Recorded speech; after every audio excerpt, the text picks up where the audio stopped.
பாத்தீங்கன்னா இது green colour. இந்த கிரீன் கலர் வந்து நீங்க கட்டிட்டு போனீங்கன்னா நல்லா இருக்கும். நல்லா ஸ்மூத்தா இருப்பீங்க, நல்லா அழகாவும் இருப்பீங்க. இப்ப நம்ம அடுத்தது பார்ப்போம் வாங்க. இப்ப அதுலயே நம்ம பாத்தீங்கன்னா கோல்டு கலர், ஒயிட் கலர் சேர்ந்துருக்கு. இப்ப நீங்க இதை கட்டினீங்கன்னா நல்லா தங்க மாதிரி ஜொலிப்பீங்க. உங்களை எல்லா பசங்களும் பார்த்துப்பாங்க. இது இப்ப வந்து பாத்தீங்கன்னா இது ஆனியன் கலர் சாரி.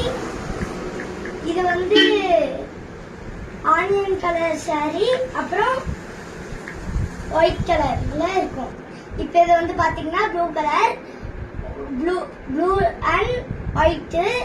இத கட்டினீங்கன்னா நீங்க ஏதோ நல்லா இருப்பீங்க. நல்லா இருக்குமா? இருப்பீங்க, கொஞ்சம் இருந்தா இருக்குமா? அப்புறம் நல்லா இது திக்காவும் இருக்கும், நல்லா லேஸ் இதாவும் இருக்கும். சரி, அப்புறம் அப்புறம் அவ்வளவுதானா? சரி.